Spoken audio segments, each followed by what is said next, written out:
Hello and welcome to SEGA News Bits. I'm Barry, with me is George. Hello, everybody.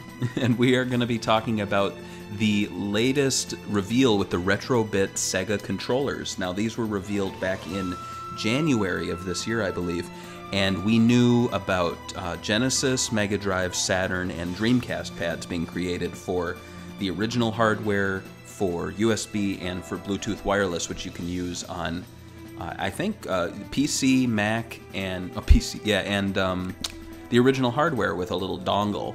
And so we got a look at them, but we didn't know what was coming, you know, final packaging shots, things like that. So at Gamescom 2018, they revealed what we can expect in what they're calling the first wave. And there's a list here, you can take a look at them, but I'm just going to mention, you know, there's Genesis and Mega Drive versions of all three, and then a Saturn version, and there's different colors here. George, what do you think of this selection? I mean, I like the selection here. I mean, which one are we talking about specifically here? There's this one controller here that's called the control pad with the two joysticks. That's a little weird for me. I don't know if I like that, but I mean, the controllers look fine, but I know there's something off about them, and I'm not seeing it here. But you're gonna fill me in, aren't you?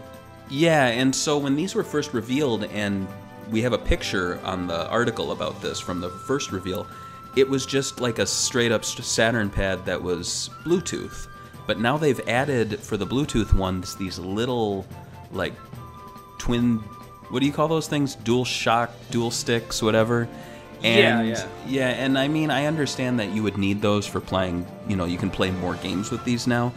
But in my opinion, like, if you're giving me a Saturn or a Genesis pad, give me a Saturn or a Genesis pad. Once you start to add things and change the design of it, it stops becoming that pad and it starts looking like a weird third-party controller, which, you know, these are third-party, but they're officially licensed. So it's like, I don't know, it's kind of like, you know, like a classic car gets remade and they're like, it's just like the original, but we added all these things, and you're like, well, then that's not a Saturn pad.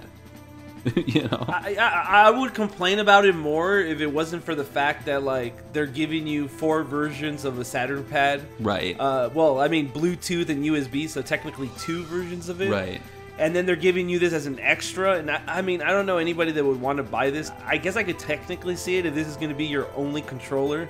Like, you got a PS4 and you're like, I only want a SEGA Saturn controller with the dual sticks. No. So I could play every game on it. Yeah, but what do you think of that price, though? That's expensive.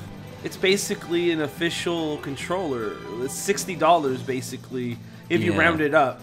So it's going to be an official controller, but most PlayStation 4 and Xbox One controllers go for around $40, and I don't think these will be dropped in price that fast. Yeah, so I mean, I think that's kind of a drawback to them. I still think they're cool, but I'm not jumping at them. I thought we would maybe get a white Bluetooth Saturn pad, just like the, you know, the Japanese white controller.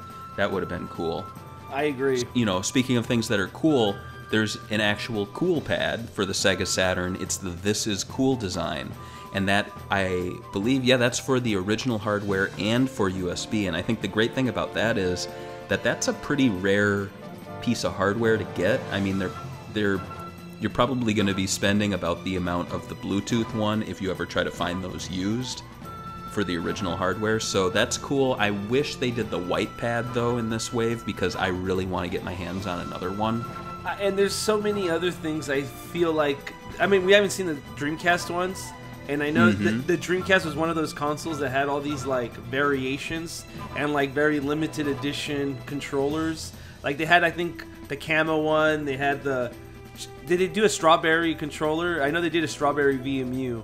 So that's good. They did that, but you're right. Yeah, cheetah print. Yeah, they did. Yeah. So stuff like that, it's so cool, and I like Saturn has some too, not as much, but it would be cool if they do have all those limited edition ones we never got to own. Yeah. And they do maybe like a limited run on these. That would be really That'd cool. be pretty cool. Now, my guess is, because we're not seeing the Dreamcast ones here, that they're still trying to figure out the whole VMU situation. Because, you know, original hardware, fine. But then when you start going into USB, like, you're not going to have a VMU slot, so I guess that's out. But then when you get to the Bluetooth thing, there's going to be a Bluetooth dongle that goes into your Dreamcast, but I don't think a VMU can work wirelessly because any break in that connection and your save file gets corrupted. The only way you could do this is having an original controller, which you plug in your VMUs in. But like, can you do that? I'm not sure if I've ever tried that, where you're playing a one-player game, right? And you have no VMU on your one-player controller, and then the second player has the VMUs.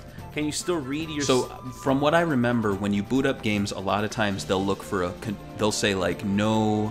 Like for the auto load, they'll say no VMU detected in port A, you know, and so you just have to plug it in. Otherwise, you go into the game and then you choose which slot to save. So you can, because for my Dreamcast marathons that I used to do, I would plug in all 4 controllers and I would put VMUs in every single one, so I'd never have to swap controllers out and look for save files. I would just, you know, play off of, and it would auto-detect from one of them.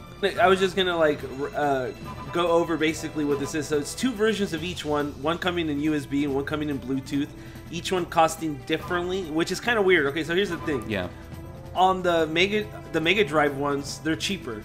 And then the Sega Saturn got a price hike. They're all basically the same price, which is estimated $35 USD. Even the Bluetooth ones are the same price. So I don't understand the pricing scheme here. So on the Mega Drive, if it's USB, it's cheaper. It's almost like 20 bucks. But it's almost 30 bucks if it's Bluetooth. And then on the Sega Saturn, they're all the same price. Except for the, like, it's a little confusing. There is the original hardware ones as well, which has that old Genesis and Saturn connection. And those are the cheapest ones. Are you going to be purchasing these things, though? That's what I'm asking. I don't think I'm going to get any of the Genesis pads. They just don't look interesting to me. I would probably get the original hardware cool pad just because it's so neat to like get one for a low price that's brand new. And I'd consider the Bluetooth, but I don't like that design with the sticks. And there's people out there that obviously got to use these controllers. Did they give any feedback if it felt authentic? Not to my knowledge. I haven't seen any impressions that were at least written in English, so I can't say for sure. But based on the pictures, they're all sat out, so I don't think they're letting people use them, to my knowledge. They're just sitting out on like tables to look at. And that's really, in the end of the day, that's really what matters, the feel of a Sega Saturn controller, because we've had cheap gimmicks where, I mean, if you go on eBay, you could find a Sega Saturn USB pad, but nobody wants those because they're bad Chinese ripoffs. They don't feel authentic.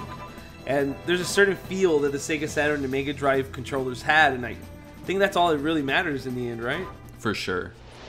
So what do you guys think about these retro-bit Sega Saturn and Mega Drive pads? Are you guys going to be purchasing them? Are you going to be playing them on original hardware? Or are you just going to use them for your PC emulation? And don't steal ROMs because Nintendo will come after you. See you guys on the next video. Bye!